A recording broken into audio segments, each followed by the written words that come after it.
Bienvenidos a El Debate, el espacio de análisis intelectual donde confrontamos perspectivas y diseccionamos a fondo las ideas que moldean nuestro mundo. Hoy abrimos una edición muy especial bajo el sello de nuestro canal Cambio de Guardia, un espacio dedicado expresamente a debatir temas de gran calado, actualidad y de muchísimo interés dentro de la Marina Mercante. Y para esta ocasión nos sumergimos de lleno en una obra que está generando, la verdad, un enorme revuelo en el sector, principalmente por lo novedoso de su enfoque y por mostrar una cruda realidad de su contenido. Hablamos del libro De alumno a capitán, la guía más completa para ser capitán de la Marina Mercante. Una obra indispensable, sinceramente, escrita por Alfonso Durio Ducha, que, ojo, no es un teórico de despacho, sino un capitán de la Marina Mercante en activo. Y creo que lo que hace tan fascinante a este texto es precisamente cómo desmitifica la profesión. Literalmente nos quita todos los filtros. Exacto. Nos lleva de la mano desde ese preciso instante en el que un alumno sube por primera vez la escala del barco, ya sabes, nervioso y con la maleta a cuestas, hasta el momento cumbre en el que asume el mando supremo. Y es al analizar esa evolución donde surge nuestra pregunta central de hoy, el eje de nuestro análisis. ¿Reside la verdadera esencia del capitán de la Marina Mercante moderno en su maestría técnica, su pericia marinera y su autoridad suprema ante las crisis del mar? ¿O por el contrario, se ha transformado fundamentalmente en una figura de gestión burocrática, administrativa y de recursos humanos? Yo personalmente me posiciono de forma muy clara en la primera opción. Estoy totalmente convencida de que el núcleo inalterable de la capitanía sigue siendo el liderazgo técnico. Hablamos de la toma de decisiones críticas en emergencias y la responsabilidad última sobre la seguridad de las vidas y el propio buque, exactamente tal y como dictan las leyes y memoriales del mar. Pues, a ver, yo vengo a defender la postura contraria, y estoy seguro de que hay mucha evidencia empírica en el libro para respaldarlo. Argumento que esa visión romántica, la del viejo lobo de mar con el timón en la mano, pues ha muerto.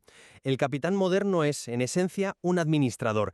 Es el gerente de una empresa flotante. Su principal carga y su verdadera función giran en torno a la extenuante burocracia internacional, la gestión psicológica de las tripulaciones y el estricto cumplimiento normativo. Bueno, para sentar las bases de mi postura, creo que debemos fijarnos en cómo Durio Ducha define la figura del mando desde el principio. Él utiliza una analogía que me parece muy reveladora.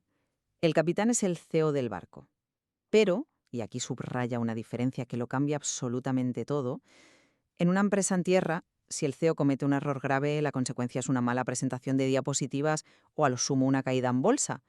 En el mar, fíjate, hay vidas en juego. Totalmente cierto, ¿eh?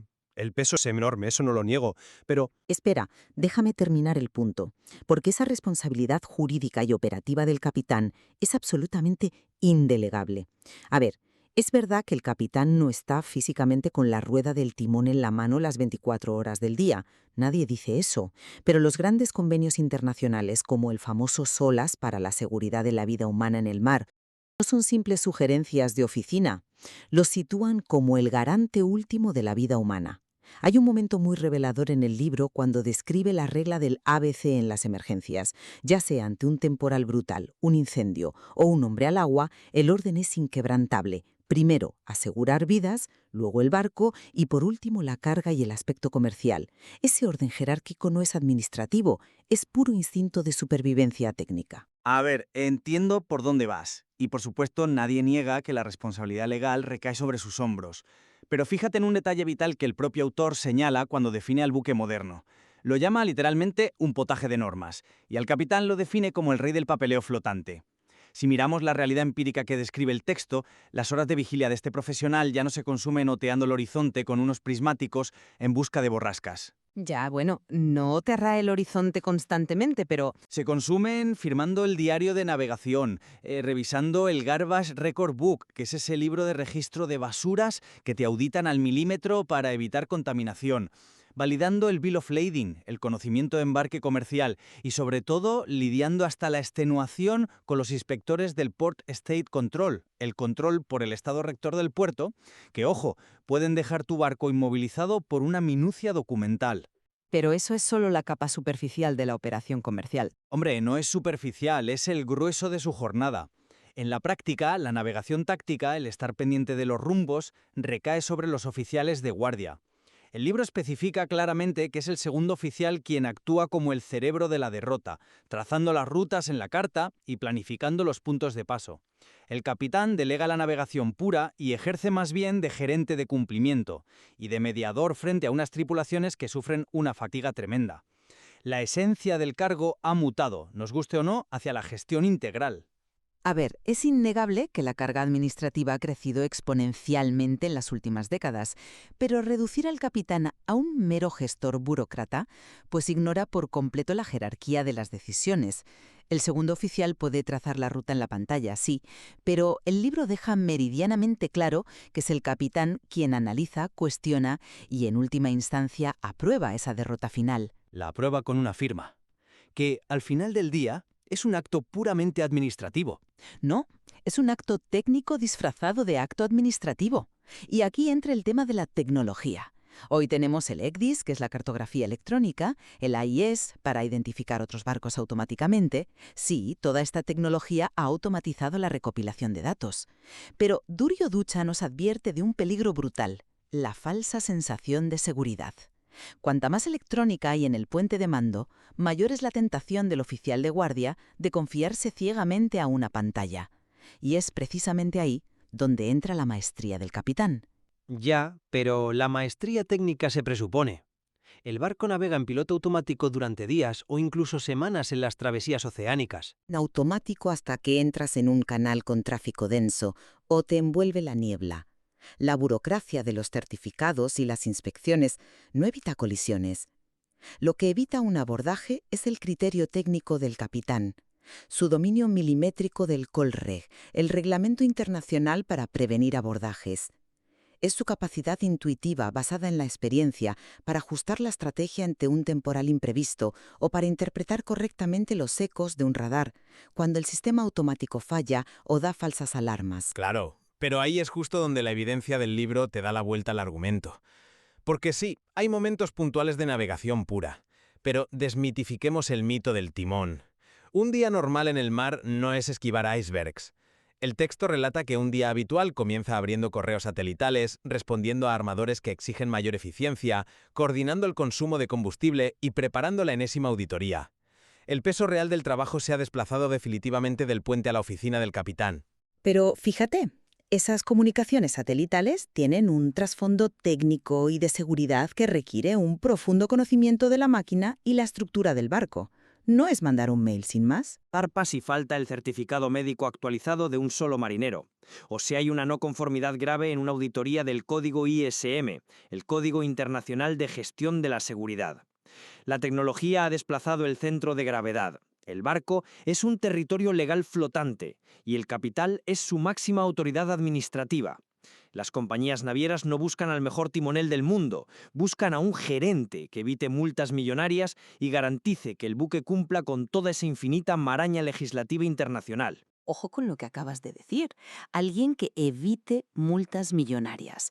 Ese razonamiento subestima peligrosamente el peso de las decisiones bajo presión extrema.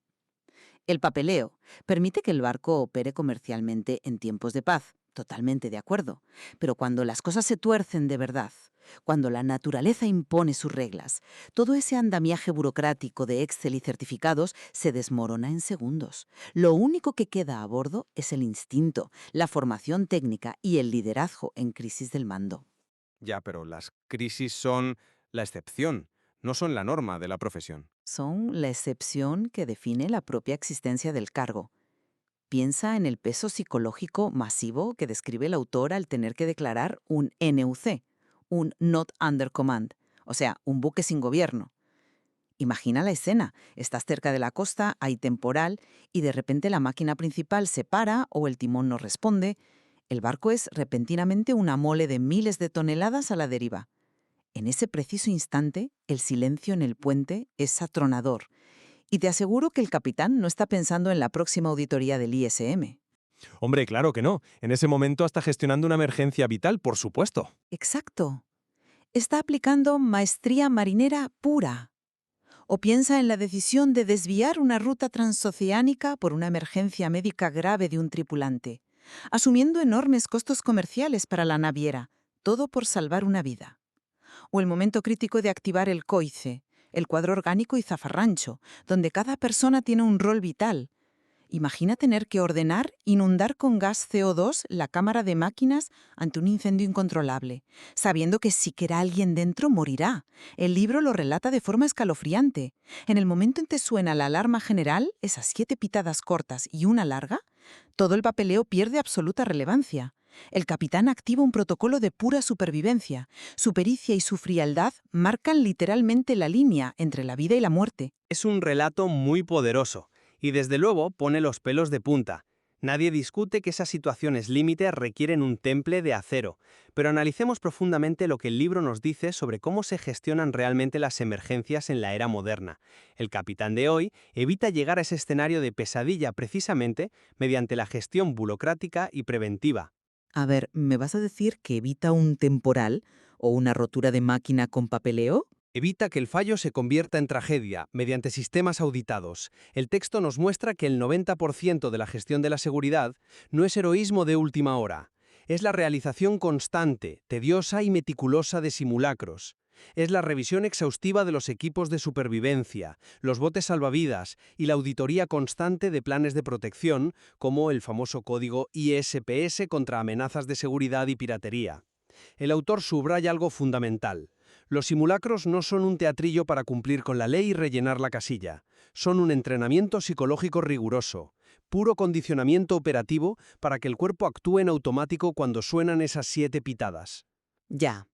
Pero organizar, supervisar y evaluar esos simulacros es, de nuevo, una labor de mando y de criterio técnico impecable. Es una labor de planificación y gestión sistemática. El capitán moderno no es un héroe de acción de una novela de aventuras del siglo XIX. Es un gerente sistémico. Asegura el mantenimiento estricto de los protocolos para que el incendio, idealmente, nunca llegue a producirse, o para que si salta una chispa se sofoque en el primer minuto gracias a una prevención hiperdocumentada. La seguridad moderna, como bien expone la obra, no es un acto aislado de genialidad marinera, es un sistema administrativo aplicado de forma estricta a la vida a bordo. Vale. Te concedo que la prevención es un sistema organizado, pero hay un elemento que conecta esa preparación con la ejecución real, y es el factor humano. Y aquí es donde la estructura tradicional brilla por encima de cualquier manual de empresa. Duricio Ducha aborda extensamente la jerarquía inquebrantable a bordo. Y lo dice sin tapujos. En el mar no hay asambleas democráticas. Ni falta que hacen en mitad de un temporal, evidentemente. Pues eso, la disciplina estricta y la claridad absoluta en la cadena de mando previenen los errores fatales. Desde el capitán en la cúspide, bajando al primer oficial, pasando por los oficiales subalternos hasta llegar a la marinería. Esta estructura casi paramilitar no es un organigrama corporativo más, es una necesidad técnica pura para la supervivencia. Ya, pero convendrás conmigo en que el estilo de ese liderazgo ha tenido que cambiar radicalmente en las últimas décadas. El estilo comunicativo, sí, claro, pero la lealtad a la estructura se mantiene intacta. Esa disciplina se inculca desde que uno es un simple alumno, desde el primer día que pisas la cubierta. Se exige obediencia rápida y precisa ante las órdenes. El respeto reverencial al capitán como vértice indiscutible de esta pirámide es lo que sostiene la operatividad del buque cuando se enfrenta a fuerzas extremas de la naturaleza o a maniobras de atraque críticas con vientos huracanados. Eso no es rellenar encuestas de clima laboral. Eso es liderazgo técnico de campo, puro y duro. Fíjate que el propio autor nos da las claves para desmontar esa visión tan rígida de la autoridad. Durió Ducha dedica reflexiones brillantes a cómo el liderazgo tradicional ha caducado estrepitosamente. El famoso capitán gritón, ese sargento de hierro que basaba su autoridad en el miedo, los gritos y la jerarquía implacable, está completamente obsoleto.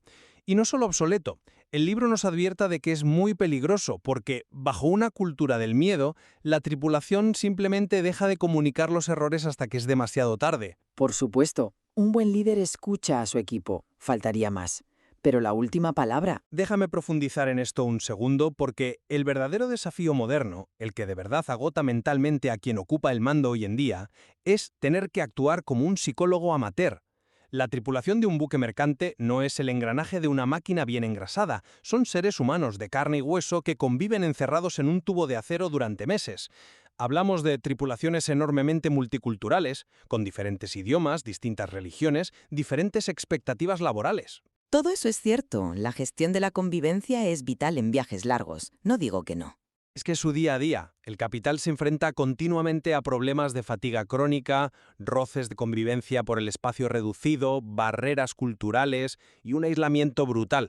Y ojo, a esto se suma el manejo de su propia salud mental, la durísima conciliación con su familia en tierra, perdiéndose cumpleaños, nacimientos y lidiando con conexiones de internet precarias en mitad del océano que cortan las videollamadas con sus hijos. Saber mediar en un conflicto absurdo de camarote o lidiar con la apatía de una tripulación exhausta es hoy en día un reto cotidiano y extenuante. Demanda muchísima más energía que ordenar un simple cambio de rumbo.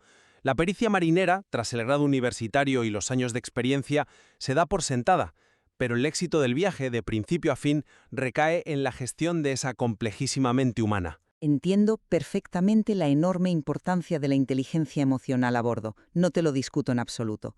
Pero permíteme recordarte un pasaje de la obra que me parece de los más potentes para ilustrar mi punto. El autor narra un momento de cuando él era primer oficial. El capitán, tras una maniobra larga, se retira a su camarote a descansar. Antes de salir del puente le dice: «Cualquier cosa, me llamas. Mientras tanto, tú eres el capitán». Duryodhucha describe cómo se le heló la sangre al sentir que de repente el inmenso peso del buque y todas las vidas a bordo navegaban a través de sus decisiones. Sí, es una anécdota fantástica. Refleja muy bien el vértigo del cargo. Refleja que la esencia del cargo es esa firma invisible en cada milla navegada. El capitán puede delegar la mediación de un conflicto de convivencia, puede delegar la actualización de la carta electrónica, pero la responsabilidad última, solitaria y absolutamente intransferible, sigue siendo suya. La empatía, por muy necesaria que sea para el buen clima, no calcula el asiento del barco, no interpreta los cálculos de estabilidad, ni decide si el buque debe enfrentarse de amura a olas de 10 metros en medio de un ciclón. La carga humana y administrativa es el envoltorio contemporáneo, sí, pero el motor del cargo, su mismísimo corazón, sigue siendo la autoridad técnica suprema. Cuando la naturaleza se impone sin piedad, el capitán vuelve instantáneamente a sus raíces marineras. Es un argumento muy bien armado y, bueno, con un toque poético, la verdad, pero creo que ignora hacia dónde empuja la dura realidad corporativa del sector. Una realidad que el libro detalla de forma exhaustiva en sus capítulos finales. Si miras las competencias que realmente se valoran hoy, incluso para un capitán que decide dar el salto a un trabajo en tierra, ya sea como gestor de flota, inspector o auditor en sociedades de clasificación, son todas competencias de perfil netamente administrativo y gerencial. Principalmente porque en una oficina en tierra no hay temporales que sortear ni cabos que amarrar. Pero refleja lo que la industria valora de su experiencia. El autor insiste en que el mando debe tener mucho cuidado con caer en dos extremos tóxicos. No puede ser un esclavo del papel que no sabe por dónde navega su barco. Es cierto, pero tampoco puede permitirse ser un pasota de la ley, alguien que cree que con saber de estrellas, corrientes y vientos ya basta. Porque esa actitud heroica y anticuada acaba hoy en detenciones del barco, prohibiciones de zarpe y problemas legales gravísimos para la compañía armadora. El libro, al dedicar secciones enteras a las exigentes auditorías y al intrincado laberinto documental que suponen las mercancías peligrosas, evidencia empíricamente una cosa. La inmensa mayoría del esfuerzo intelectual del mando moderno se invierte en navegar densas aguas burocráticas y corporativas, no solo aguas saladas. Es un ejecutivo operativo de alto riesgo. Bueno, al analizar todo lo que hemos expuesto y debatido hoy aquí, creo que mi posición sigue sólidamente anclada en los fundamentos de la obra. Aunque es absolutamente indiscutible que el entorno marítimo se ha llenado de regulaciones, papeleos e inspecciones, el capitán de la Marina Mercante sigue siendo el pilar maestro de la navegación. El papeleo, al final del día, es solo una herramienta, un soporte para la seguridad, pero jamás podrá sustituir la pericia marinera de quien está al mando. Vuelvo a ese concepto vital. Su firma invisible está en cada milla navegada. Cuando las defensas administrativas y tecnológicas fallan, y el autor deja muy claro que las emergencias ocurren a pesar de todos los protocolos del mundo, es el capitán quien se queda solo frente a una naturaleza implacable, asumiendo unas decisiones de vida o muerte que ninguna computadora o manual de calidad puede tomar por él. Por mi parte, y a la luz de todo este interesantísimo intercambio, mantengo que la obra demuestra de forma clara la profunda evolución del cargo hacia una posición de gestión extraordinariamente compleja. Como bien apunta el texto, esa pericia técnica y marinera es la línea de base, es el mínimo exigible tras años de estudio y práctica, pero lo que diferencia a un mando de éxito hoy en día es su pericia para administrar una empresa flotante, sortear las asfixiantes exigencias de la burocracia internacional y, sobre todo, gestionar, como líder moderno y psicólogo improvisado, la frágil condición humana, sometida al confinamiento y aislamiento del océano. Hemos pasado del timonel romántico al gerente integral. Y lo verdaderamente fascinante de esta lectura, y creo que en esto estaremos profundamente de acuerdo, es cómo Alfonso Durio Ducha plasma con total maestría esa dualidad constante. Muestra con honestidad brutal que el profesional moderno debe dominar ambos mundos para sobrevivir a bordo.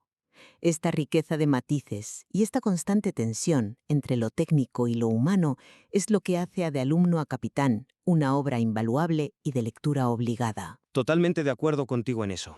Es una brújula perfecta tanto para esos alumnos de náutica que se asoman con su maleta al portalón llenos de dudas e ilusión, como para cualquier persona externa que quiera comprender la titánica y casi siempre invisible labor que sostiene día a día el comercio global. Así es.